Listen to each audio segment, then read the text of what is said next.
is the main event.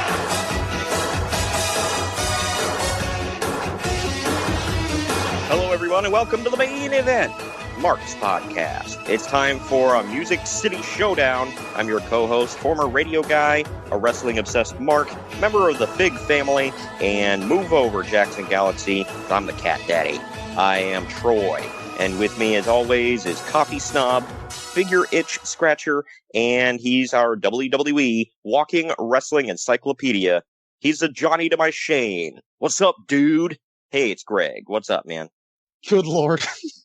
Gotta get the dynamic... be Johnny? Well, you gotta get the Dynamic Dudes reference in, man. That's how it goes. Let me oil your pecs, TJ. Hey, Shane. You're looking awfully vascular and tan today, but you can always look better. I could oil you up. I'm thinking that's how their conversations went in the locker room. Man, Bruce Pritchard just totally ruined the image of that guy, whatever image there was. Yeah, I think Jim Cornette killed him, and then Bruce Pritchard just peed on the corpse. Yeah, right. I mean, that's what I'm thinking, at least. But yeah, man. So today we are wrapping up the trilogy for Ric Flair and Ricky Steamboat. And I didn't hate watching this show. How about you? Complete opposite. You hated it? I did. Yeah. I mean, not to get ahead, but every match felt like it was 5 or 10 minutes or somewhere between. It kind of was. So you're not wrong. That's kind of drew me off. I'm like, I feel like there were quite a few matches. I'm just going to say this now, so I'm not going to say it every match. Right when I was starting to kind of feel it, it was over. Now, see, I'm going to say this. And this is a bad sign as well. There were a few matches where I'm like, my God, this is going on forever. And then I realized it was like a 5-minute match. And I'm like, holy crap. Maybe even worse. Like 5 minutes took forever to get through. Yeah, I know. Some of these matches just kind of drag. I mean, this is another, and clearly we just pick shows to do. We don't look at it and go, we're going to do it for this reason. I mean, we do, for the match, but right.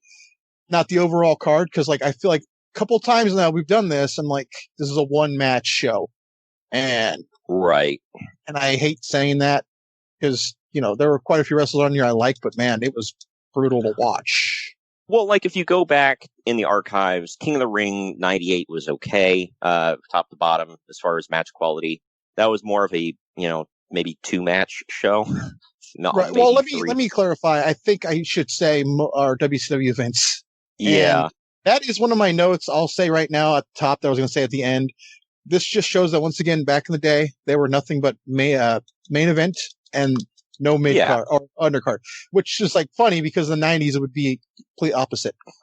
Well, the weird thing is NWA, they did take time building up their mid-card, and they had storylines. They made their titles feel important, all that. No, they stuff. did, and I'll agree with it. The problem is they use pay-per-view for that too much. That's what you should do on TV.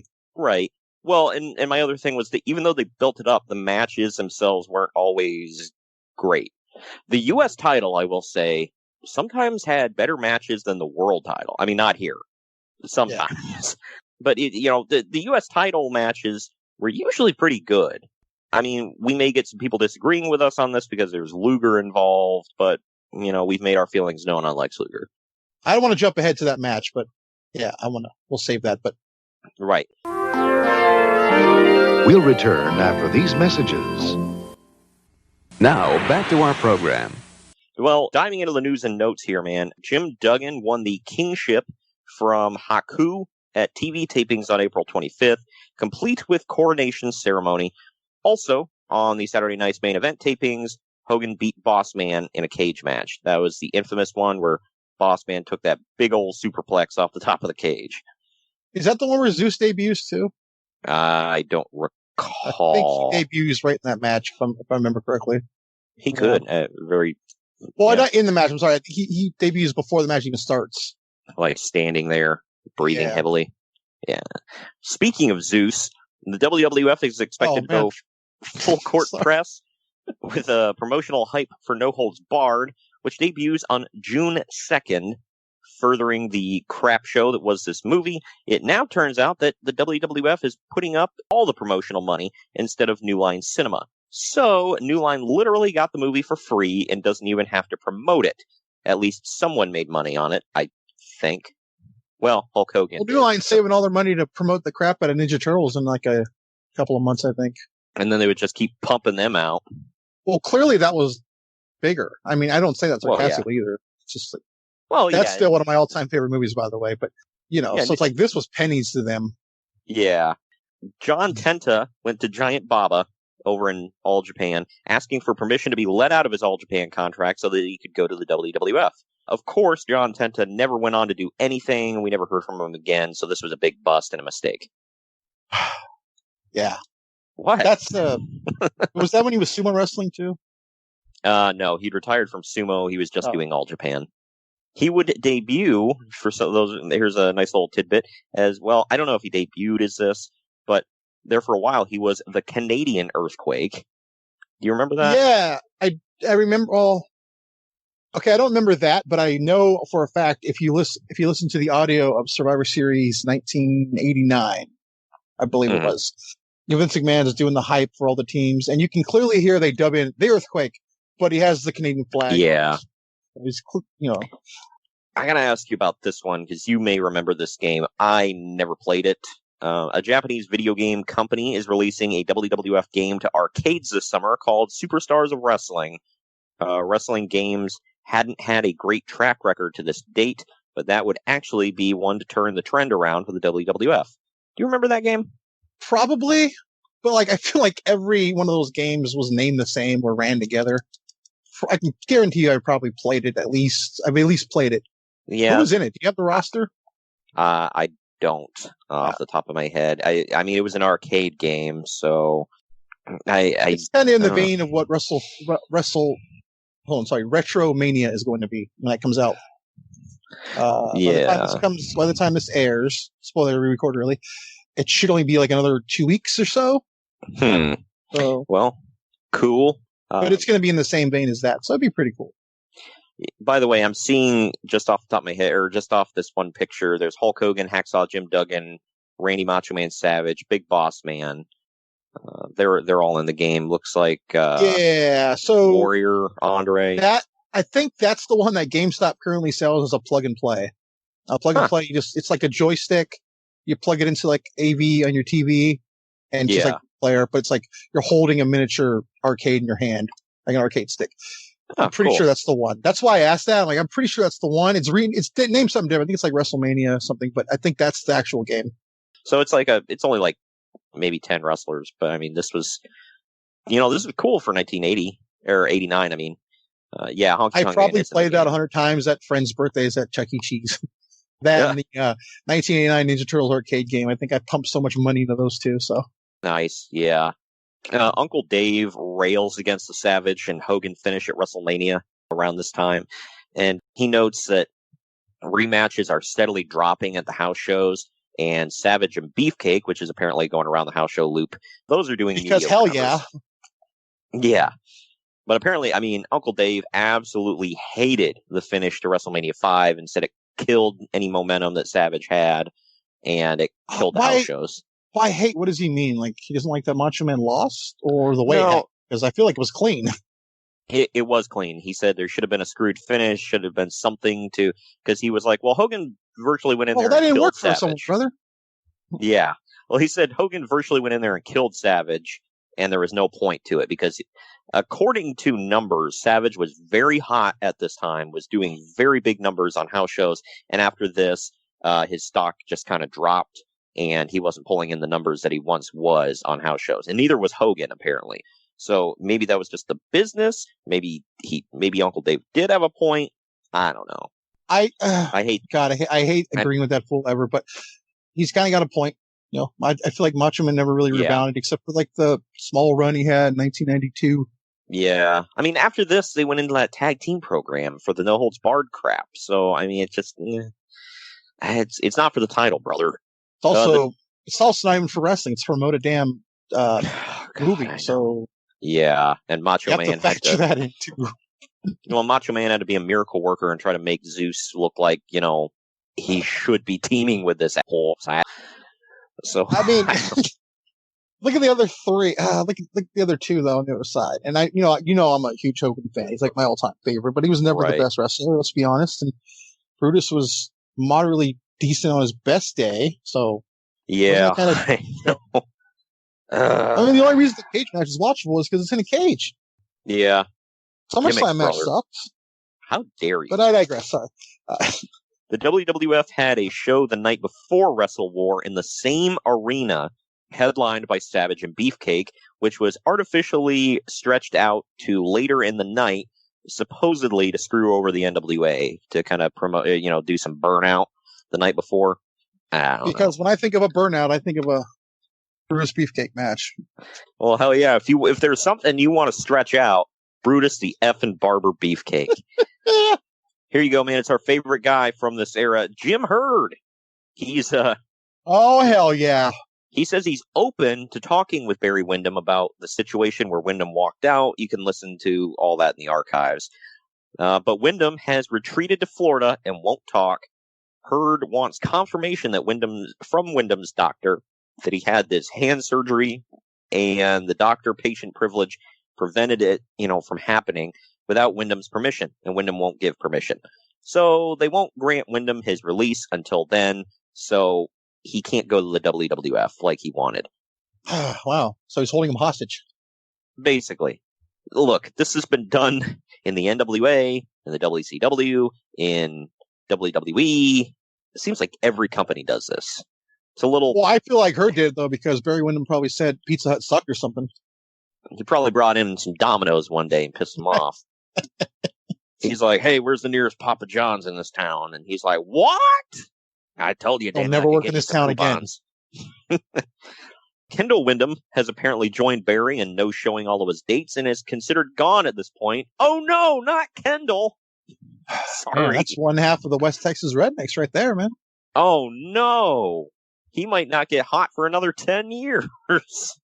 You just said the West Texas Rednecks were hot. Good grief. Well, it was something. Hey, Curly Bill, man. Anyway, Roddy Piper is still talking about signing to either the WWF or the NWA, because apparently even though he showed up at Mania 5, he wasn't signed.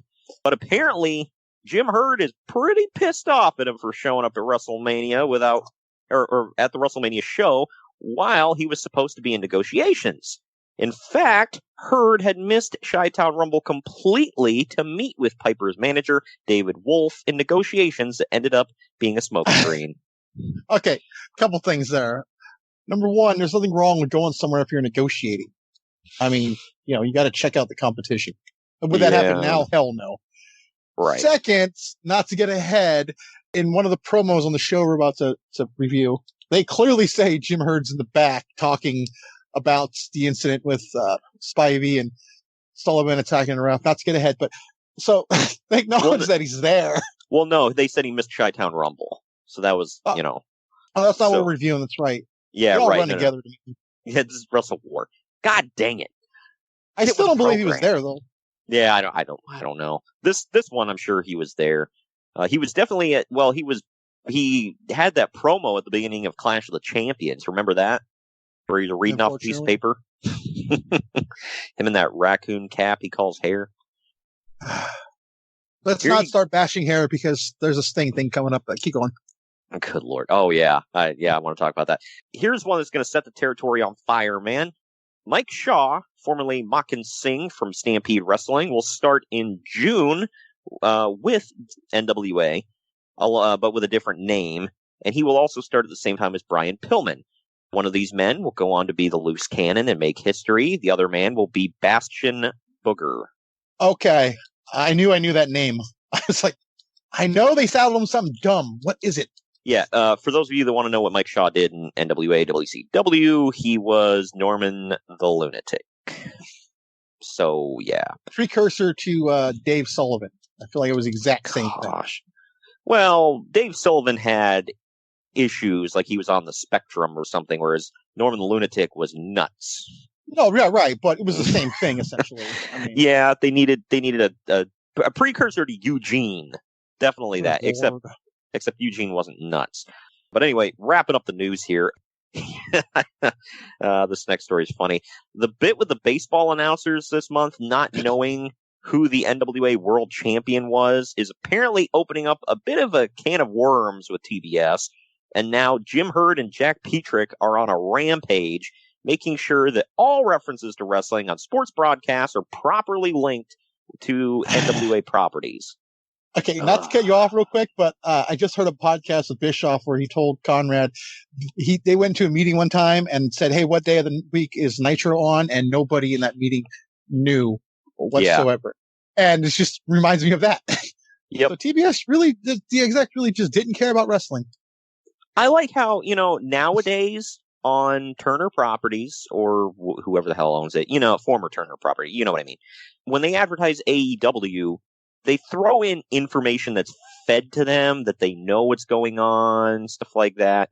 I mean, on non-Turner broadcasts, they've referred to Chris Jericho as WWE superstar Chris Jericho, crap like that. So, I mean, that's whatever. But if it's on the, like in the TNT family, they seem to know what's going on. Back then, they were just like, oh, yeah, that Rasslin show. Isn't Ric Flair on there? Like, that's literally what it was. Yeah. Like, that's word for word what it is. Yeah. And it was they were Braves like, announcers, I assume, right? It was, yeah. But the thing that gets me is, like, they're like, hey, do a wrestling promo for us. Like, they know off the top of their head. Oh, sure. Well, Lex Luger's taking on so-and-so over the U.S. title. Like, give me a break. They don't know. I feel like they might have known who, like, Hulk Hogan is and that he wrestles, and that's the extent of their knowledge of wrestling. And that's not even an NWA thing, but I feel like that's how it was back then. Yeah, right. Speaking of TBS, I mean, I'm not defending that stupid crap, but I'm just saying it wasn't as big back then, obviously. So. Yeah, it was stupid, and I don't know why they didn't give them pre-written like promos and stuff, but it is what it is. Now, before the show even aired, TBS was accepting that WrestleWar was a financial write-off, and they're concentrating on building towards the Great American Bash instead. That's pathetic. This was supposed to be the show, by the way, that was supposed to compete with WrestleMania. It was going to be on the same day. So, my, how things have changed. This is WrestleMania 5. 5, yeah. Yeah. That was neither show, to be fair, blew me away. So, yeah. Not like, they were competing against an amazing show, but. Right. Well, WrestleMania 5 was at Trump Plaza, right? Yeah. Okay. This was the make good for the crap that was WrestleMania 4. Okay, sure, we'll say that. Well, I guess. It was their attempted make good, I guess. It was better, but by how much? Yeah, you and I. Like 12 5-minute matches. Again, not to get ahead. What are you talking about, man? The Red Rooster took on Bobby Heenan. Yeah, you're right. I'm sorry. That was like 48 seconds. You're right. I stand corrected. You got me. All right. I normally don't cover outside of the big two here, but these two stories were pretty noteworthy. The New Japan Pro Wrestling Tokyo Dome show, which would not be Wrestle Kingdom until like the mid-2000s. It doubled the WrestleMania 5 gate at $3 million and ended up the third highest attended show in wrestling history at 54,000 people. Well, it's not hard to outdo the gate when you double or triple the audience. Right. Yeah. So Tokyo Dome shows always filled up. This was when Antonio Inoki, I believe, was still main eventing stuff. So Muhammad Ali on that card too? Not in '89, I don't believe. Last story here in WCCW, Chris Adams and Jimmy Jack Funk apparently did an angle where they pretended to be jobbers, billing themselves as Virgil Runnels and Richard Fleer. How petty can you get, dude? Oh, man. My God in heaven. That may be worse than WWE making Virgil and WCW making Vincent. That may be worse than that. Yeah, at least that was a little inside baseball. This was, they literally used their government names. And at this time, Dusty was in WWF, wasn't he? Yeah, he leaves after WrestleMania 6, I believe. Yeah. Okay. We'll return after these messages. Now, back to our program. On with the show, man. You ready to dive into all this? I am. As ready as I can. Right. NWA WrestleWar 1989 Music City Showdown. It took place May 7th, 1989 from the Nashville Municipal Auditorium in Nashville, Tennessee. The attendance was 5,200 people. They made a whopping 37,000 at the gate. Hey, back then Take that that for was what it is. whopping. I mean, that was a decent gate at the time. Show of our times, by the way. Ugh. Right. Pay-per-view buy rate was 150,000. So, I mean, for NWA standards, that wasn't completely hateful. You also have to factor in, this was the show, again, go back in the archives and listen to the Chi-Town Rumble show. We talk more about this. The pay-per-view providers were going to carry this and Mania, and they were going to carry just this. And then when Vince McMahon finally acquiesced his demands and said, fine, I'll take less of a cut, then pay-per-view said, hey, Turner, screw you, we're taking Mania, not WrestleWar. So, I mean, pay-per-view isn't what it is now, where you can find it anywhere, you know? Not that we do. Right. Well, I'm talking, like Bleacher Report and crap like that. Like, you can find it anywhere. Here we go, man. Hot open to the show. The Oak Ridge Boys open by singing the national anthem. Yeah, that right there had me on the edge of my seat. I had a tear in my eye. By God, Gene, with a tear in my eye. The Oak Ridge Boys sing the national anthem. Man. I guess Hank Williams Jr. was busy that day. Did I commit sacrilege a little bit by doing that? I don't know. Kind of. But I think it fit. Sarcasm works, when you do it right. So right.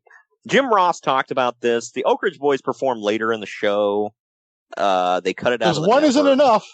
Well, exactly. They got to perform their songs, Greg, not just the national anthem. They cut it out of the network, thank God. But apparently they went on for like 8+ minutes, like a mini concert. And Jim Ross was talking about, he's like, well, they were hot, especially in the Nashville area at the time. They got a lot of airplay. But he's like, how many times can you sing Elvira? Yeah. I assume you know that song, Elvira, do you? I do, yeah. Okay, that's the only song by theirs I know. I only know it because when I saw them, I'm like, who the hell are these guys? Like, YouTubed it, like, what's the most watched video? And that's what I saw also. Nice. Yeah. They kind of look like ZZ Top, don't they? Yeah. Like a more hillbilly version. Right. Like if ZZ Top and the Duck Dynasty guys, were bred together. Oh, there's an image. This first match, man, blew the doors off the place right out the gate. It's Doug Gilbert with older brother Eddie taking on the Great Muta with Gary Hart in his corner. This went on for 3 minutes, 3 seconds, 2 minutes too long. The match was scheduled, by the way, between the Junkyard Dog and the Great Muta. JYD, shocker of the century, no-showed the event and was fired for the 500th time. And he was replaced by Doug Gilbert, the younger brother of Eddie. Why did he no-show? Do you know?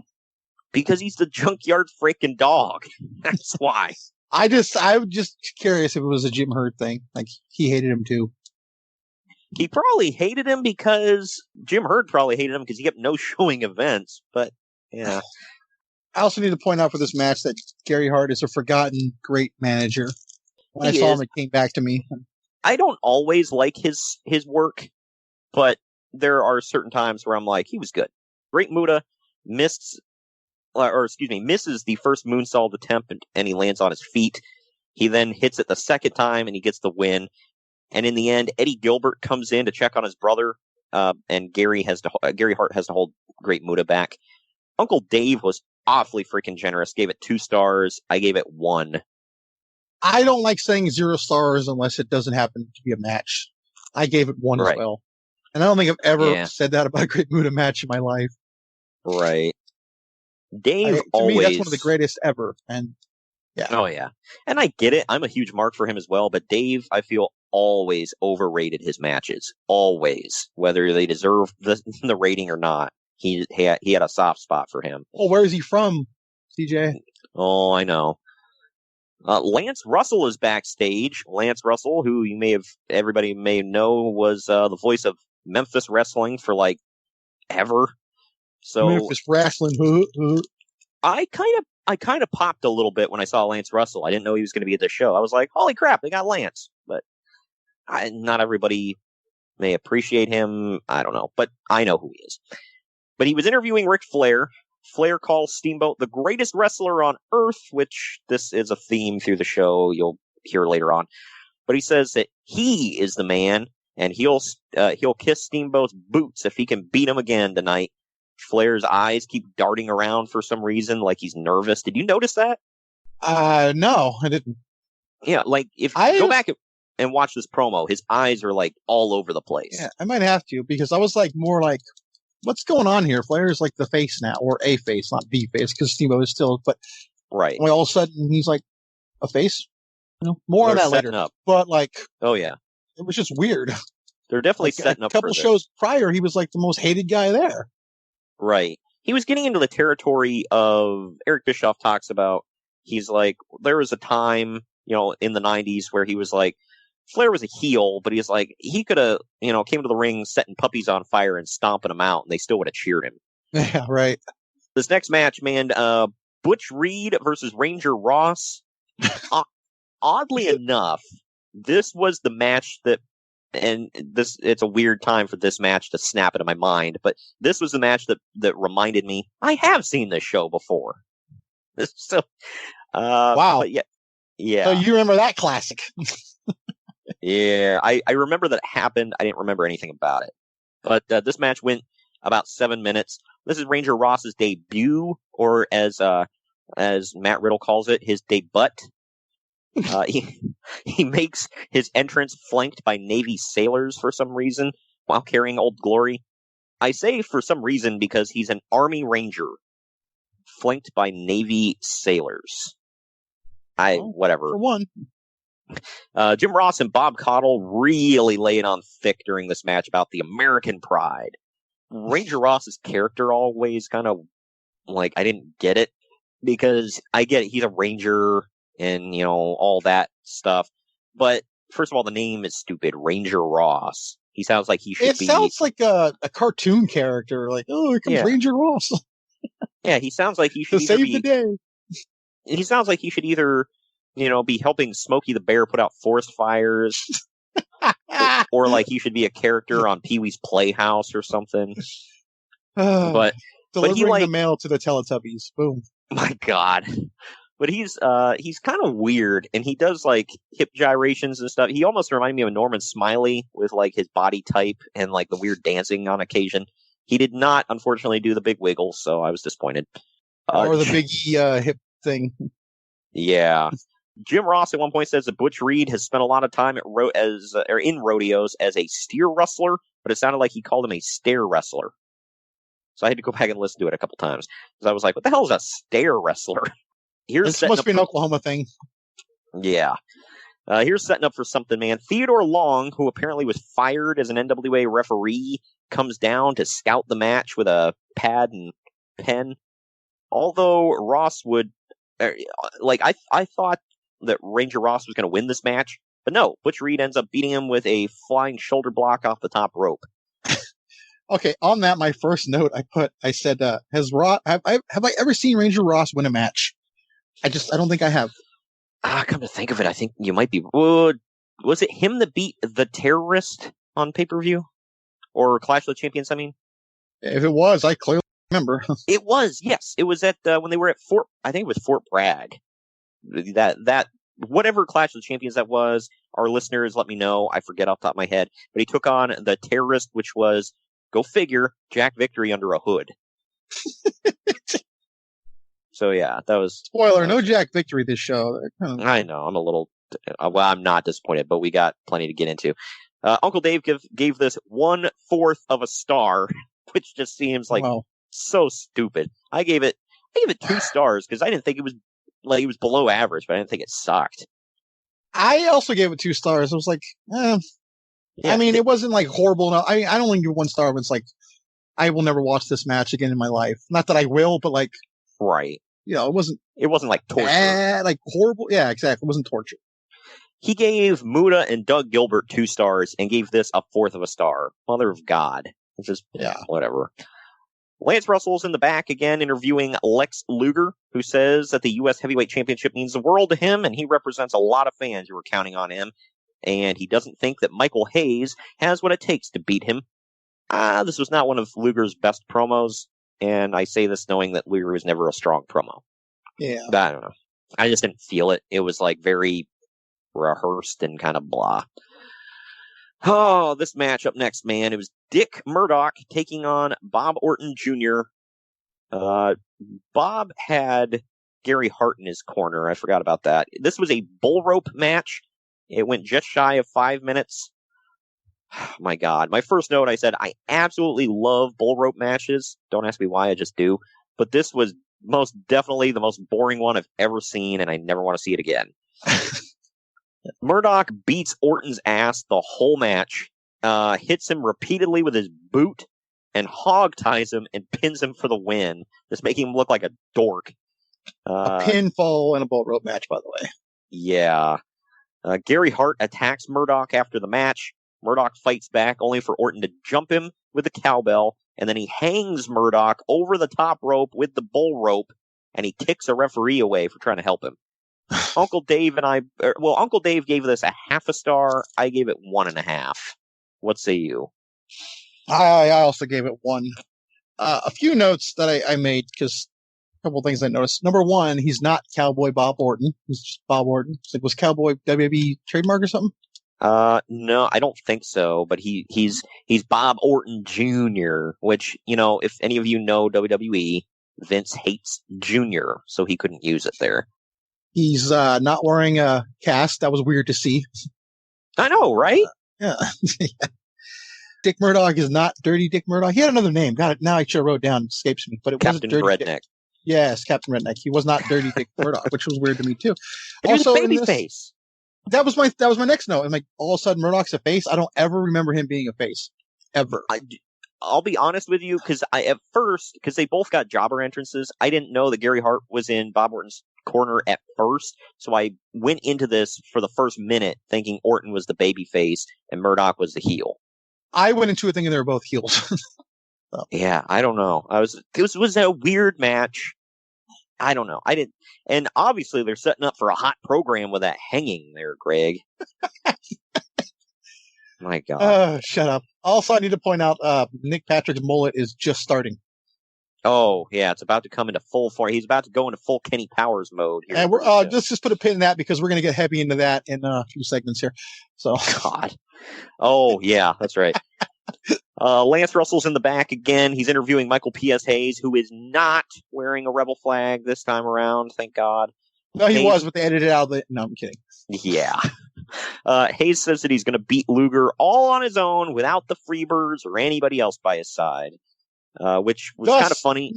Thus meaning someone's going to help him. But oh, well, absolutely. But I honestly forgot how this went, and that was my first thought when I heard that. I'm like, okay, what shenanigans are happening? Well, my thing is, he says, I'm doing it all by myself and nobody by my side. By the way, Hiro Matsuda's in my corner. Like, okay. Speaking of people in their corner, man, up next, the Samoan SWAT team, Samu and Fatu, with Paul E. Dangerously. They're taking on the Dynamic Dudes, Johnny Ace and Shane Douglas. This went on for 11 minutes, 2 seconds. My God. I need to start off by saying, did you catch the promo at the beginning where he said, for those who don't know, I'm Paul E. Dangerously? Yes. Yeah. He's been doing that for years. I never realized that, but. Mm-hmm. Yeah. He did that he did that a couple times in ECW. He did a lot in WCW. That's why when I first went back and started watching these, I was like, holy crap, that's always been his gimmick. I've never known that. I guess I never realized that. Yeah. Well, he didn't do that his first run with Lesnar. At least not that I remember. Do you? Definitely did not. Yeah. Okay. Yeah. It seemed there for a while. Everybody in WWE was doing that. Alberto Del Rio, Randy Orton did it for a minute. I don't know. Everybody, Armando Estrada, everybody had to introduce their freaking self. I feel like, now that you mentioned, I feel like Alberto did it the best. But you already know that. God. It blew me away the reason why Randy Orton did it for a while. I'm like, dude, you've been in the company for like 10 years. We know who you are. Former world champion. Like, God. Did you notice the Dynamic Dudes came out to a WWE production theme? I did. It was in my notes. I'm like, I've heard this song somewhere, and then is it a production theme or is it like some jobbers theme? Yeah, it's in 2K. I know that. I don't know what they came out to in reality. I did, however, find a YouTube video. I didn't go back and watch this, but I found a YouTube video not edited by the network. It's the original VHS release. So Steamboat has his actual theme. The Road Warriors which we'll get to, come out to Iron Man. So it's pretty cool. That's still kind of in there, but it's faint, if you notice. Like, they clearly double over. You can hear it. Right. I thought they should come out to that song that CM Punk made a tribute video to Larry 92. Was it You're the Best, I think? Oh, God. Remember that at the Slammies? Yeah, I think Simply the Best. Yeah. So, yeah. I was like, seriously, had that. It was going in my head when they were coming out. Because like the was only like 12 seconds too, because they ran out. But like, I'm all thinking of that. Oh my gosh, of all things to think about. But yeah, Uncle Dave notes that with the skateboards and striped shorts, this team will get over real big in San Francisco, if you know what he means. I'm gonna leave that alone. Yeah, I did not say this. This was said by Dave Meltzer in the Wrestling Observer newsletter back in 1989. So take that how you will. Oh, so he makes fun of them and he doesn't like women. Wow, he's a real piece of work. Real piece of work. The girls go crazy, by the way, when the dudes undress. Did you notice that? It was like I did, and I need to point out the reason why, because of the way they look and because of their sweet mullets. That's why. Damn straight, Johnny. If I was a woman, I'd be going crazy for that too. Well, hell yeah. I mean, Shane had a cool mullet and all, but Johnny's was just like, oh, dude, it doesn't get any better than a spiked hair mullet, dude. Okay. Well, like, yeah. There's like usually it's like spiky, but this was completely spiked. Come on, that was epic. Well, hell yeah, greatest hair ever in the 80s. That's a lot of business in that front area, and then in the back, that's like parents are gone for the weekend, party in the back. Right. The actual match here, Dangerously gets on the mic and told Johnny Ace that he was as useless as a woman from Nashville, Tennessee. Who? I bet Dave Meltzer popped for that one. Fatu picks up Shane for a scoop slam. Johnny did a missile drop kick to Shane's back. Shane fell on top of Fatu, and the dudes pick up the pinfall victory. This match absolutely effing sucked. Uncle Dave gave it 2 3/4 stars, oddly enough. I gave it 1.5. What say you? You know, I don't like doing half, so I will say 2, only because there were some intriguing moments. My one highlight for me, no pun intended here, is like the highlight at the end was the pinfall being broken up. Like, that was the highlight of the match. Oh, you talking where Fatu hit the splash off the top and Johnny broke it up? Or was it Johnny? Yeah, he breaks it up. But like, that's the highlight. That's like the lone highlight. I know, because I thought it was over. There were some decent moves in this, like enough to keep me watching. But like, that is what they choose to highlight. Yeah. I want to say this is their debut, by the way. Am I wrong? The Dynamic Dudes debut? I might be wrong. It might have been their pay-per-view debut. We'll say that. Yeah. Somebody correct me on social media. I want to know. Definitely hit us up at main event _marks on Twitter and Instagram. Just let me know if I am right or wrong here. This next segment in the back is Lance Russell. He's with the judges of the main event. It's Lou Thesz, Pat O'Connor, and Terry Funk, all former NWA champions. Thesz says that this may be the biggest match of the century. O'Connor talks about how he's going to score the match. And Funk says that he doesn't think they'll even have to score the match because he predicts a definitive finish. Guess who won the pony? This next match was Lex Luger. My pony's sick. God dang it, Pritchard, I had to go home. My horse is sick. I have to get at least one impression in per show. He really uses that, by the way. That's a real thing. Yeah, apparently that was just a frequent excuse for him. And then when Pritchard told McMahon was like, ha ha, God dang it, his horse is sick. Well, what are we going to do now? Wow. Like, he just laughed it off. He's like, ha, well, that's Terry. Like, okay. Not the first time he's ever said that's Terry, but whatever. Keep going. Wow. Well, that didn't work for this Terry either. Lex Luger up next, by the way, defends the NWA United States Heavyweight Championship against Michael P.S. Hayes with Hiro Matsuda in his corner. This match went on for 16 minutes, 6 seconds. Both men have pretty big entrances, but Hayes definitely has the coolest entrance, I think, out of the two. He's got pyro and whatnot. He's got his own custom theme blaring and all of that. I think this is one of the better entrances of the 80s, actually, period. Yeah. I mean, not this one. I mean, yeah, like specifically Hayes, though. Right, yeah. Yeah, and Hayes' jacket looked cool. It wasn't offensive for once. He was just wearing blue and yellow this time around. This match, I said, didn't completely suck, but it was long and kind of boring. In the end, the guys hit the ropes and knocked the referee down. Luger knocks himself out, and so I guess they did a noggin knocker and knocked each other out. And Luger's out on the mat. Hayes is selling against the ropes. And wouldn't you know it, God dang it, Bam Bam Terry Gordy comes to the ring, and he shoves Hayes' lifeless body on top of Luger. And Luger puts his foot on the bottom rope, but Gordy shoves that off. And the referee wakes up just in time to count the pin. We got a new champion. Damn you, Terry Gordy. And you lied to us, Michael Hayes. How dare you? Uncle Dave said that this had the most heat out of anything on the show. I'd argue about later on. I don't think so. I feel like people were like really hot for both guys. Yeah. Well, that was one of my notes. Like, crowd is hot for both. Well, when he said heat, he just means like loud reaction. But Luger, you should specify. But yeah. Well, he says Luger is really, in his words, Luger was surprisingly great here, and even Hayes was working hard. Side note, if you guys didn't listen to the archives, which you really should, Chi-Town Rumble and Clash of Champions 6, Uncle Dave, that is, does not like Luger or Hayes. He gave it 3 stars. I only gave it 2 because I thought it was a bit boring. What do you say? This was probably my favorite match of the night at this point. Yeah, up until now, for sure. I want to say, I think I gave it 3. I said 3 stars as well. I think it deserved that. It was a fun watch for me. Not a masterpiece by any means, but like, it kind of woke me up in a sense. I'm like, wow, okay, there was decent on this card because I feel like everything else was horrible at this point. I will say, I think I underrated it. I will say that, like, in retrospect. For people, I'm going to give people a homework assignment here. If you do what I did, like, I watched the first half of this match with the sound off because I was doing other things. And then I turned the sound on halfway through the match, and I had a completely different reaction to the whole match just because of the crowd. So it's a little more boring when you realize, like, it's a bit of a boring match, and the crowd's just, you don't hear a crowd.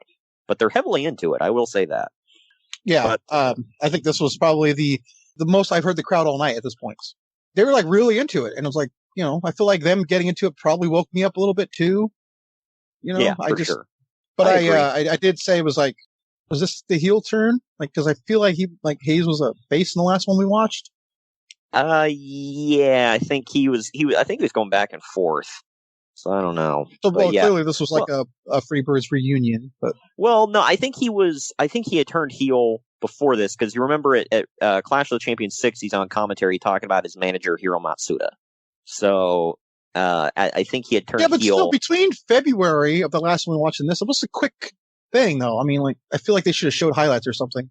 Yeah, that was the one. As much as I love doing this, I don't feel like going back and watching all the build up to each show.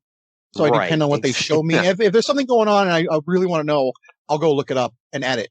But that's why I appreciate a lot of WWF stuff from the mid 90s on, because they always do highlight reels before the matches, or at the very least at the beginning of the show. So this was, and to be fair, also too, I'm not to go back on what I just said, but I don't care that Michael Hayes turned, but an explanation would have been nice. I mean, exactly. I was never a Michael Hayes fan. I'm just throwing that out there. And no, I didn't. I was watch a huge Doc Hendricks fan, but God, you said that. And for the record, no, I did not watch his stuff in WCCW. So just throwing that out there. But I think you spoke too soon on your favorite match of the night, man, because up next, Lance Russell's in the back with Sting And Sting talks about how he loves it when people get weird. Sting had the weirdest freaking promos of all time. I know.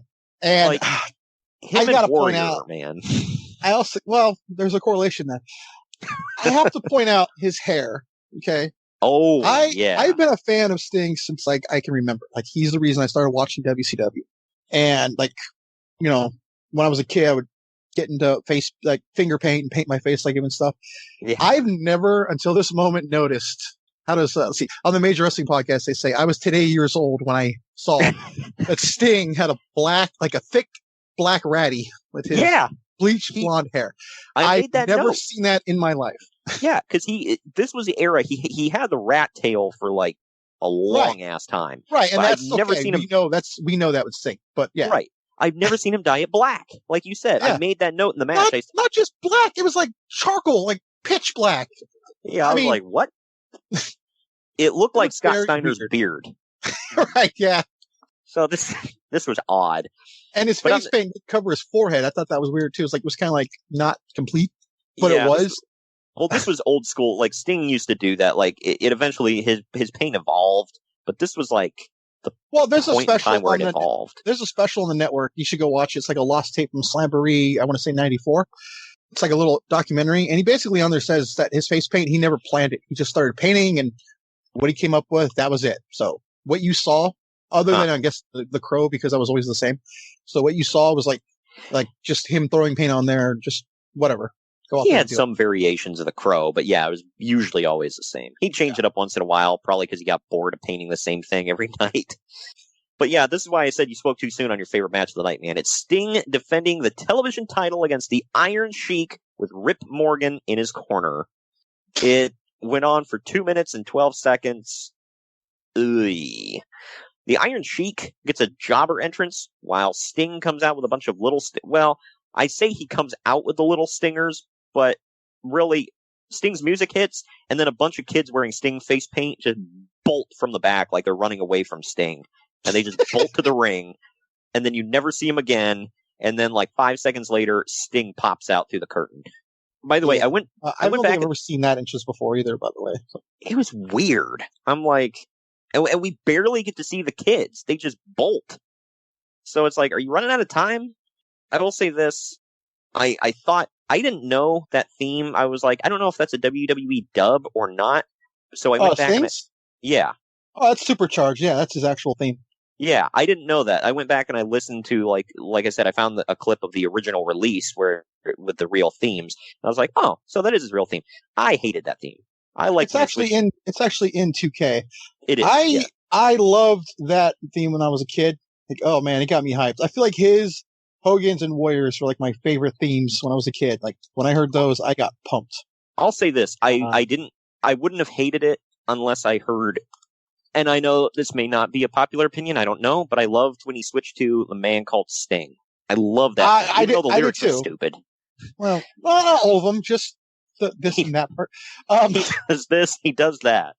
All the old people act like a child. Come on, that's cool. But yeah, it's like nostalgic wise. I mean, I get what you mean, but nostalgic wise, right? It sounds weird. That was always one of my absolute favorite themes. Yeah, it was fine. I like Luger's as well from this era. I did too. Yeah, I'm glad they put that in the game too. Right. Let's go through this match, man. What there is of it. I had in my notes about the rat tail. The camera completely misses Rip Morgan nailing Sting before the bell.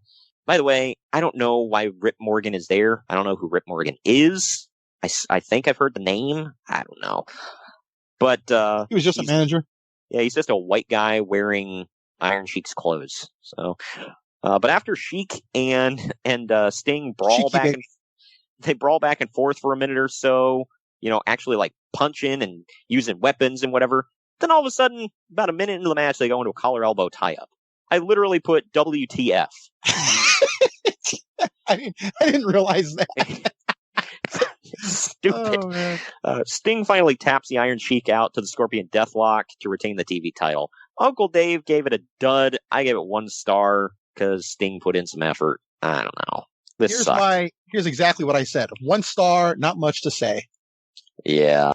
This really sucks. Here's the thing. This is going to sound weird, but Iron Sheik, he just lost the WWE title a couple years ago, so he was in a main thing.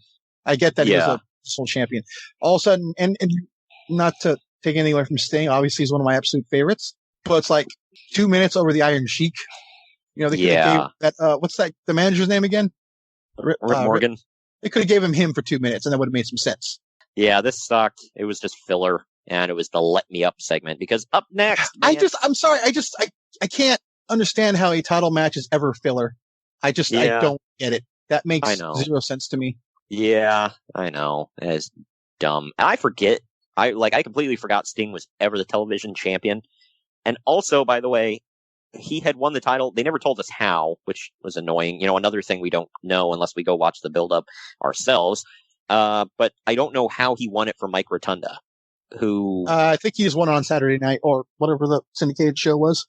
Yeah, I think it was just World Championship He did have Wrestling. a feud with most of the Varsity Club, but like it was always one guy he had a feud with, not the entire, if that makes sense. Like, go figure. A babyface had a feud with a Varsity Club. Like, it seemed like everybody feuded with a damn Varsity Club during this. It feels like every stable Kevin Sullivan ever had was like hot as hell, like on fire.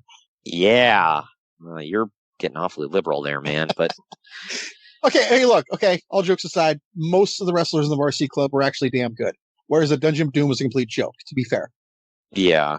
Oh, well, for sure. I liked most of the people in Varsity Club. But up next, man, Lance Russell interviews Ricky Steamboat backstage, who says that he's in the best shape of his life, and whatever happens, he'll shake Ric Flair's hand. So, again, building up to this, kind of babyface kind of match. And we get... The whole reason we did the show for it was Ricky Steamboat defending the NWA World's Heavyweight Championship against Ric Flair. The match went for 31 minutes, 37 seconds. Ric Flair comes out flanked by about 20 gorgeous women.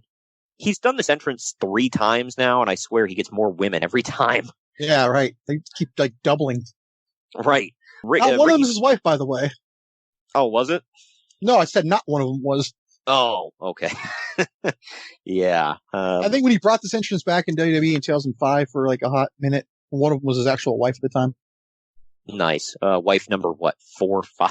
I don't know. I lost count. The alimony pony. But Ricky Steamboat comes out with his wife in a red ball gown, and Richie dressed like a rhinestone cowboy riding a white mini horse. Once again, he's the every guy with the supermodel wife with a $1 million dress. So there you go. Yeah, and he could afford a horse.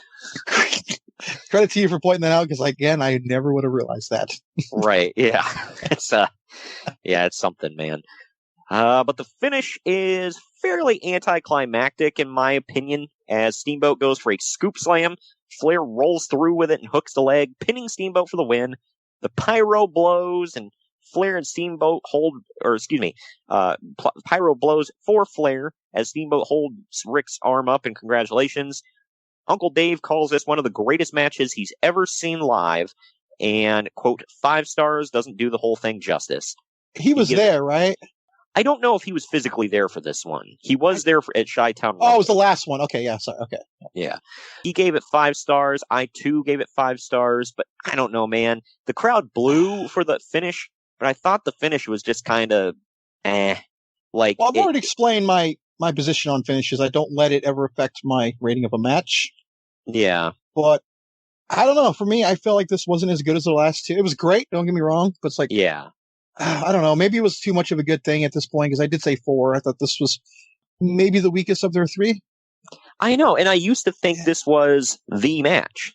I've always held the first one in high regard. I thought that was the most amazing match they've ever had. There's just something about this event for me that just didn't click as much. Yeah, I feel the same way. And my thing with the finish is it's because, like what you were talking about earlier, where it's like just when I was really getting into it, and then it's like, oh, that's the finich. Okay. Right. And it was a weird one, especially but also you got to factor in Ricky Steamboat. Did he ever have a finishing move? It was always across the body. Yeah, they built that up like what we talked about in the archives, Chi-Town Rumble. They built up that flying crossbody. He hits it, it's over. And then he did the double chicken wing. That was his other finisher. And they were even playing that up during this match. Oh, he's working Flair's arms so he can do the double chicken wing. Yeah. But he never did. And I kind of laugh at that. I'm like, that's for a great wrestler. He didn't really have a definitive move. Maybe it's just me, but yeah. Well, he did his setup was the flying karate chop off the top, and then he would either go into the double chicken wing or he would go into the flying crossbody. So, yeah, right. I mean, that's what I think of when I think of Steamboat. But I don't know. The first match I thought was great. The second match I thought was amazing. This match I thought was really good. So I don't know. I feel really weird saying subpar, but when you put it in that context with the other two, it kind of is subpar, in my opinion. Right. It's like a movie trilogy where the first one's really good, second one's amazing, like even better than the first, and then the third one it's like, I mean, it was good, just not as good, you know. Not to get too nerdy here, but I might say that about the original Star Wars trilogy. It was good. It got even greater. Return of the Jedi is still one of my favorites, but not the best one, honestly. Yeah. So, that Back to the not Back to the Future. I think the quality kept going down on those. But anyway, I digress. We'll debate that later. Right. The post-match, man, this is what we've been waiting for. Besides that, Jim Ross interviews Ric Flair in the ring, saying that this is one of the greatest wrestling matches ever. Rick says that Ricky Steamboat is the greatest world champion of all time, again. And then Terry Funk jumps in the ring to interrupt and says that he thinks that Flair is the greatest world champion ever. And if the time had expired at 60 minutes, he'd have voted for Flair. Funk then challenges Flair for the title, but Flair says that Funk has gone Hollywood, in reference to Funk being in Roadhouse, which I've never seen Roadhouse. Well, maybe he was in Roadhouse, but the one he was referring to here, he said rubbing elbows with Stallone. Yeah. Because he was over the top. Okay. Yeah, I was wondering about that because I had heard him make the Stallone reference, and I had seen in like newsletters and stuff they were talking about Roadhouse, and I'm like, that was Swayze. That wasn't Stallone. Was he in that too? He was. Oh, okay. That I didn't know, but yeah, I've never seen Roadhouse. I just know that he's in it. So it's kind of like Stan Hansen is in. I mean, obviously this. Roadhouse is much more famous, but Stan Hansen is in No Holds Barred. Yeah, he's in the bar scene. So, but Flair says that Funk has gone Hollywood, so now Flair has to face the contenders in the top 10 in the NWA. How many times have companies tried to do a top 10 and it never works out? It's currently failing with AEW, so. Oh, I know. It's even failing in UFC, and that's legitimate. Well, failing has to intend that it at one point was successful. It never was successful in the UFC, to be fair. That's true. Funk gets pretty indignant about this, but before saying that he's like, "Oh, I was only kidding," and then he shakes Flair's hand, and then he decks him and knocks him down. Then he beats the tar out of Flair, goes nuts, and he pile drives him on a table, which doesn't break, by the way. And then he beats him up more with a chair. He's slamming the chair on Flair's head, and all the while Jim Ross is making this better because he ran back to commentary and he hops on the headset, and the whole time he's yelling, "He's gone crazy! Terry Funk's gone crazy!" Like gone crazy, yes. Yeah, right. He wasn't before. I wanted. Oh, go ahead. I gotta say, I feel like this was the very first ever table move. It was one of them. I feel like I've never seen it before this. Like when I was a kid, that was the first time I saw it. If you're and I don't talking remember about like why, but I was like hurting when Flair was getting beat up when I was a kid because I hated him. But all of a sudden, I'm like, why do I care? Right. Well, this was like what we talked about the double turn because Funk was a face going into this and Flair was a heel, and then they switched going into the program, and it built up, man. This was a cool feud. The matches were fine. I thought they were the last good. Man standing, or was it I Quit? One of the two. It was I Quit, I think. It was still one of the very best of that genre. So I Quit. It was one of the best I Quit matches in history, I thought. This was a really good hot feud this went into. A couple things with this though was Ricky Steamboat wrote in his book or talked about in interviews, maybe both. He said he had no idea that this was going to happen. He said he thought that he was going to take some time off from the title picture, and then he was going to get his rematch. And he said never happened, obviously. And he said he was just told, hey, after the match, just leave the ring. We're going to do an angle. And he said, okay. And he said, on all this thinking, well, I'm going to get my rematch down the line. and he looks back, and this is happening. He's like, well, I guess I'm screwed. That's rough. Yeah. Well, I get where he's coming from, but at the same time, this led to him eventually going back to the WWF. Like Rick and but that was Steamboat, also man. a failed run, though, I think. Well, for sure it was. Yeah, I'm not. But this was, that's why he eventually left the WWF again.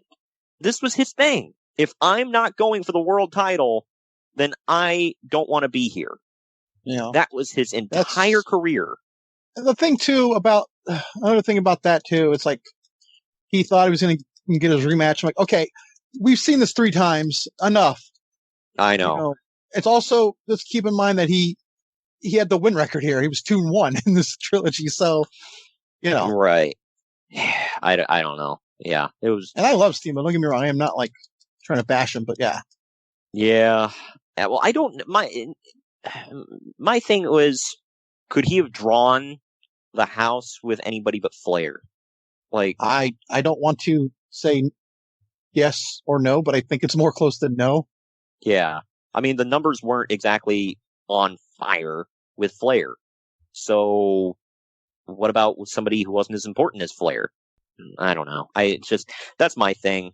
Real quick on Funk. I do want to say that, like, before there was Chris Jericho, I think Terry Funk was the king of reinvention, making himself hot again and stuff, because this was like, for this being 1989, this was him, kind of giving himself a fresh coat of paint, number 5 in his career. And he still had more to go. He would still have many more hot years in ECW. He had a run as Chainsaw Charlie in WWF, and then he was himself in WWF. I mean, he did some, and then he would pop back up in WCW in the Russo era. So, I mean, he did some big stuff. And everything he did, I mean, maybe, towards the later part of his career, Chainsaw Charlie on, he wasn't exactly, main event level guy. But I mean, Terry Funk was always figuring out a way to slap a fresh coat of paint on himself and be in the main event, man. I mean, I'm thinking even before this, when he was going against Lawler in Memphis, and he did the whole where, like, Lawler stabbed him in the eye during or kicked something into his eye during the arena match. My eye! Where's Lawler? He's yellow. God dang it, my eye, Lance. I think, I like the comparison to Jericho. I just think he never really changed much, though. He was always that crazy nut from Texas. Yeah, and he didn't start out. That was his whole gimmick, by the way. Crazy Texan. That was his thing. That's why I say it. But he kept getting more and more nuts as his career went on, and then eventually he became the hardcore guy. So it makes you wonder if, like, when JR used to call him middle-aged and crazy, if he was like, that was inside shoot. Oh, well, for sure he is. Yeah, because at first he was like his brother Dory, like, when he was NWA champion, like they were just, good old-fashioned wrestlers from West Texas. And then as it went on, he turned into the Psycho, and then, it kind of went on from that, and then he became the Brawler, and then he was the hardcore guy doing moonsaults in his, 50s and 60s. So I think he's still doing moonsaults in his 80s. I'm kidding. He's not in his 80s, but, close. Will be, though. I mean, he will be doing moonsaults in his 80s, I guarantee it. Oh, yeah. That was not the main event, man. We got 2 more matches to go. We'll zip through them before you say that, I was surprised because I either didn't realize it or just forgot that this wasn't the last match. I know. I get to the end of that, and I was like, that was an okay show. And I'm like, wait a minute, there's still time. And I feel like these next two matches, yes, there's 2 matches, by the way. I feel like they run together. Yeah, it's weird. It's just a weird way to close the show. I felt these would have been much better right before the main event. Or, before the U.S. title match even. There's a thing, too. If you go back and watch old Saturday Night's main events, even though the old adage, Hogan must pose, a lot of times there were like some stud matches to close those shows. Well, yeah, Hogan was usually either first or second match on the card, and then they had like 3 or 4 matches after him. Yeah, now, looking in hindsight, I'm pretty sure they taped a lot of stuff after. But still, it was just weird presentation-wise. Yeah, well, it wasn't the way it was now. Their thought process was, get an opener out there, and then, to keep the ratings, bring out the main eventers. and then maybe they'll still stick around for the other guys afterwards, That's kind of a dangerous test. Yeah, it really is. Like Hogan's going to draw him, but will, Haku and Andre against Duggan and Stud hold him? Oh, gosh. Yeah, I know. The way you put that was accurate, but funny. Up next, Joe Petrosino is backstage interviewing Nikita Koloff. Until, at first, I missed who Joe Petrosino was. I was like some fat guy in a tuxedo. I still, to this day, don't know who Joe Petrosino is, besides that fat guy in a tuxedo. But he interviews Nikita Koloff, who will be the special guest referee in the next match. Koloff's fake accent is laughable, in my opinion. I mean, did you laugh? Yeah, I did. And because it was kind of breaking at points. Also, it was really weird to see him with hair. I gotta mention. Yeah, right. Yeah, but he says he's not going to be intimidated by any of the wrestlers, and he'll call the match right down the middle. I laughed at his accent because it was almost like he had a weird lisp with, like his tongue was swollen. He said, he's like, I'm not going to be intimidated by wrestlers. And I'm like, what the hell? He sounds like that janitor on The Simpsons, Willie. God, groundskeeper Willie. Yeah. Yeah, a little bit. Turn off the noodle on the hoose. The noodle on the hoose. Oh, man. But this match is the Varsity Club, Mike Rotunda and Steve Williams defending the NWA World Tag titles. And I emphasize world for something you'll see in a minute. They have Kevin Sullivan in their corner. They're taking on the Road Warriors of Hawk and Animal with Paul Ellering in their corner. As we mentioned, special guest referees Nikita Koloff. It goes for 6 minutes, 6 seconds. The Varsity Club has their own cheerleading team in the ring with them while the pyro goes off above them. And then the crowd absolutely loses their crap for the Road Warriors. That's that infamous Road Warrior pop. And the pyro blows all over the place as they come out and they start beating up the Varsity Club without even taking their shoulder pads off. The Road Warriors do nail the Doomsday device on, of all people, Dr. Death. But Dan Spivey pulls Nikita Koloff out of the ring. A brawl breaks out involving Kevin Sullivan as well. And then the other referee calls for a DQ as the brawl continues. After all the shenanigans with the referee, Nikita Koloff, the champions were stripped of the titles. This sets up for a tag title tournament later on, by the way. Uncle Dave gave this thing 3.5 stars. I gave it 2. What do you say? I love the Road Warriors, but this match was terrible. Wasn't much of a match. This was one of those ones where I considered saying 0 because I feel like it went nowhere. It wasn't it really wasn't a match to me. Until the finish, I thought it was okay, but I was just like, holy crap, they allowed Dr. Death to get out of the Doomsday device. All right, whatever. Yeah, I don't know. I feel like I didn't feel like this was a match, honestly. Yeah. I don't know. It was fine. We'll return after these messages. Now, back to our program. But what you talked about running together, man, is the next match was also the Varsity Club, the team of Kevin Sullivan and Dan Spivey, taking on the First Family, Eddie Gilbert and Rick Steiner with Missy Hyatt in their corner. This was for the NWA U.S. Tag Team titles. Yes, the U.S. Tag titles closed the show with... And you thought WWE had an overabundance of titles. Right. And this was... And it's the Varsity Club versus the First Effing Family. Like, for God's sake, this is a show closer on a card with Steamboat and Flair. This went for 6 minutes. Eddie Gilbert, dude. Oh, yeah. This went for 6 minutes, 41 seconds. This is a big brawl from Go, basically. Steiner's taken out early so that they can focus on Gilbert. When Gilbert finally tags Steiner, the ref missed it. So he holds back Steiner, and then he pushes Spivey back to the corner and gets distracted. So Sullivan goes to pile drive Gilbert, but Steiner runs in and clotheslines Sullivan, allowing Gilbert to do Steiner line. Yeah, Steiner line. Yeah, get it right. Good Lord, yeah, excuse me. But he allows Gilbert eat ass on that one. No, they're definitely. I'm not even going into it. All right. It was right there. I couldn't not do it. But imagine Sullivan. I'm trying to put this like a visual picture for people who can't see it. Sullivan goes for the pile driver. He's in that position, like bent over. Steiner lines him. He goes back. Gilbert does a jackknife cover and he gets the pinfall victory. So again, this babyface team steals the match from the Varsity Club. After the match, really the Varsity... telling, by the way, that every babyface team has to cheat to beat the freaking Varsity Club. Yeah, I know. Gosh. And then after the match, the Varsity Club attacks Steiner with a chair. Sullivan goes for Missy Hyatt in the ring because he's always creeping on women.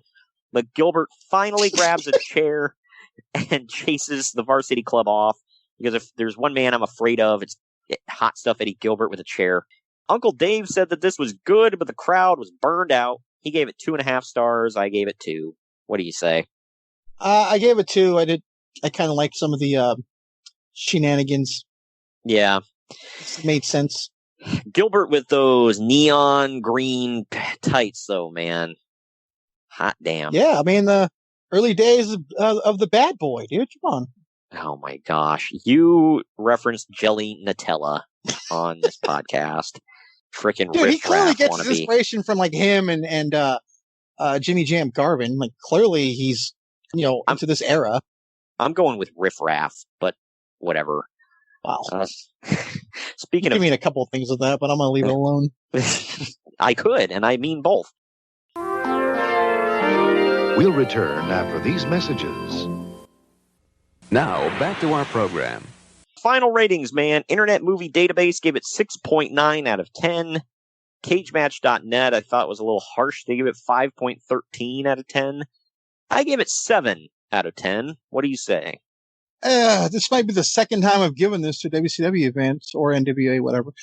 Maybe a C-, I think. I didn't think it was good. Yeah. I might have bumped it up to a C+ if I thought the main event was like 5 stars, which I didn't. I thought it was, we discussed it already, but I felt it was lacking a little bit. So you're hovering around like 6.9-ish. Give or take. Yeah. I mean, yeah. Probably obviously an F is the worst. I think D is like no good matches, and the only reason I watched it because fun moments. Basically anything ECW's done. But you're right. Right. Yeah, that was WrestleWar. Let's be honest though, we only reviewed these last 3, well, not last 3 in succession, but the 3 matches here. I mean, with these 3 shows for these matches. Right. So the rest is just excess. It is, yeah. And it's fun to see what the NWA was doing at this time. The next event, like what we were talking about, that they were going to build up to was Great American Bash 89. Flair and Funk closed the show for the NWA title. That was fun. They had a War Games match, the Road Warriors, Midnight Express, and Dr. Death had turned babyface. They took on the Fabulous Freebirds, all 3 of them, because Jimmy Jam and Terry Gordy were there now, and the Samoa SWAT team. I feel like a lot of the Varsity Club eventually turned face. Yeah. Yeah. I think Mike Rotundo might be the only one who never went face after that. I think he always stayed heel. I thought he was babyface as Captain Mike Rotunda after that. Maybe for a minute. Yeah. I have a feeling he was. He goes to WWE as IRS, like maybe less than 2 years, give or take. Yeah. And I feel like after that, for sure, he's never a face again. Well, Steamboat kind of went a little bit down the card after this. He was still there. He took on Luger. And I think Luger was heel at this point, wasn't he? Yeah, he fluctuated back and forth. Yeah, I think I remember this match. He turned heel and had kind of a crappy match with Steamboat. It's one of the worst matches I'd seen Steamboat have, and I was shocked that him and Luger, he couldn't do something with Luger, but I don't know. I do know Luger eventually is a heel for sure when he's facing Ron Simmons for the world title, because he makes a comment that would not fly today. When I'm not going to say, but yeah, I remember.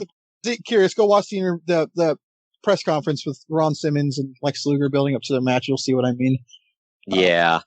Well, I do remember this match because this is the one where for some reason Steamboat grabbed a chair and then Luger grabbed it and right in front of the ref smacked Steamboat with it and got disqualified. I remember that one. Was Harley Race his manager at the time? No, it was just Luger. That's coming, I believe. Yeah. And then we get Sting taking on Great Muta for the TV title. So that great feud, and I'm not being facetious with that. That's one of the feuds of my childhood, right there for WCW. Yeah, nice. That was pretty good.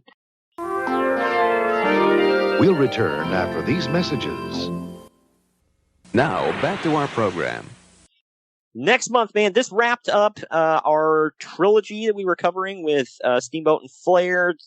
A passion project of mine I wanted to dive into, and we got her done. And it was okay. I mean, the matches were great, but the events were okay. I finally saw them all. I feel like it's horrible that like all 3 events we did, it was all about them. Like literally nothing on the undercard.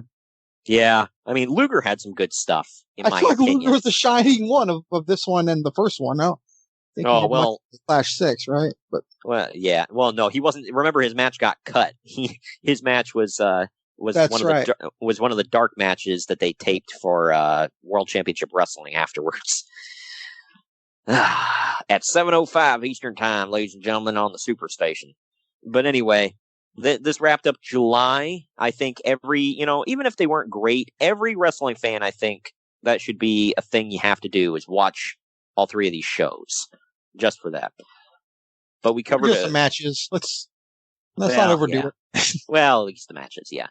We covered some great stuff this month, man. Definitely go back and listen. Last week we covered In Your House 16, Canadian Stampede. Took place in 1997. I had a lot of fun with that one. I even had fun 2 weeks ago when we covered 3 weeks ago when we covered ECW's, what was it, Heatwave 99. Yeah. That was interesting. Good stuff. But that wraps up the month of July. Next month, man, it is August. That means it is SummerSlam month. And we are this is the most recent show we have covered yet. And the reason why.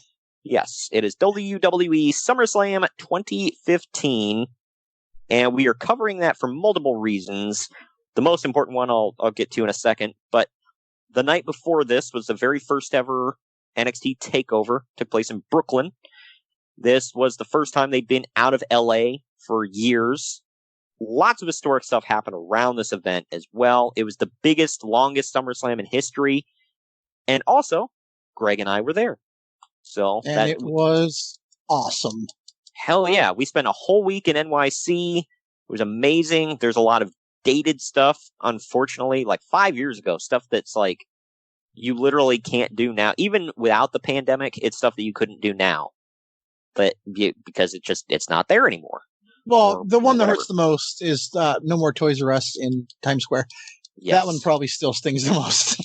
Yeah, we hit up quite a few Toys R Us's, but yeah, that really hurts. But either way, we'll cover. It won't be a lot of vacation stories because it's not a vacation podcast, but we'll talk about stuff we did wrestling related, stuff we saw around town wrestling related, fig hunts that we went on, stuff like that. So we've got a lot to cover next week with that. Good stuff I've really been looking forward to, and it was a fun event all the way around.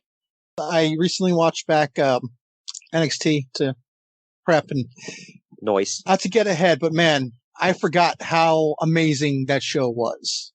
There were 2 show closers on that show, in my opinion. Yeah. So right. And both of them were basically the send off of the loser. So right. Yeah. So and this show was crazy, man. Well, and this show was the first time I ever saw The Undertaker live, so I got to check that off my bucket list. He's been my favorite since I started watching wrestling back in late '97. So this was huge for me in many ways. Your first pay-per-view, right? First pay-per-view, first time seeing The Undertaker. So yeah, and then I got to see. I'd never been to a live WWE show before all of this. So we went to NXT, SummerSlam, Raw, and SmackDown in succession. It was great stuff, man. Very, very fun times. But all right, that's August 5th. Look out for that. August 12th, we are covering WCW Road Wild 1999. Took place in August of 99, and it was the very last show WCW ever did at Sturgis. Aww. Oh, man.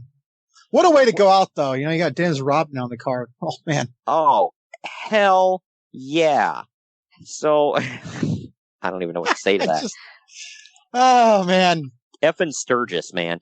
Sturgis, this was the last one because the year after this, they did New Blood Rising. Yes. Judy Bagwell on a freaking pole or forklift. Yeah, that was a thing. So, I don't know what they just literally gave up in August. They were like, look, we're competing against SummerSlam, just throw whatever crap we can out there. Yeah. So, we're going to cover Road Wild 99, see how that one was. Not going to be good, but we'll watch it anyway. August 19th, you and I decided WWE SummerSlam 1998. This was a fun one. Took place in MSG. Main evented by Stone Cold and The Undertaker. Lots of historic stuff. The poster for the event is historic in its own right. So very much looking forward to covering that one. It's been forever. There's an epic ladder match it. on there that I think overshadows everything, by the way. Yeah, definitely looking forward to that. This was a very fun event. That was actually the reason I picked this event, by the way. It was specifically that ladder match. Because I want to go back and watch it so bad. I have a Mattel figure of that Triple H. So, yeah. Oh.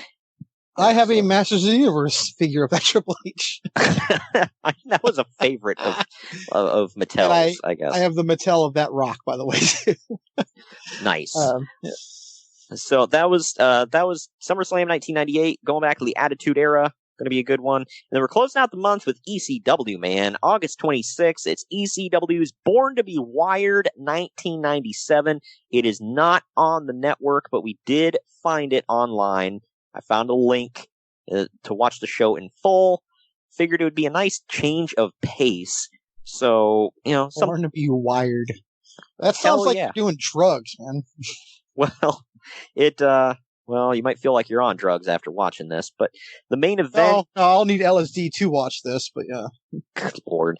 The main event is Sabu versus Terry Funk in a no-rope barbed wire ropes match. So, yeah, there's that. That's August, man. It's going to be Is that the match where Sabu superglues his skin together when he gets a deep gash? I think so, yes. So, hell yeah. Fun, watch it. Fun stuff. Yeah, man. But all right, taking it to the extreme. But that's August for you. We've got more goodness. We've got some surprises coming in September. Some really recent stuff, some WTF stuff, some classic WWF, and some Attitude Era. So we're going all over the place. But thanks for joining me today, like Greg. Mr. Chow's. We're all over the place. Thanks for joining me today, Greg. Of course. Follow us on Facebook, facebook.com/Main Event Marks Pod. Follow us on Twitter and Instagram @MainEvent_Marks. Going at me, bro. Definitely go like, subscribe, and all that crap to our YouTube page. Just search for Main Event Marks. We've got tons of exclusive figure stuff on there for you to check out. And we will see you all next week when we cover SummerSlam 2015.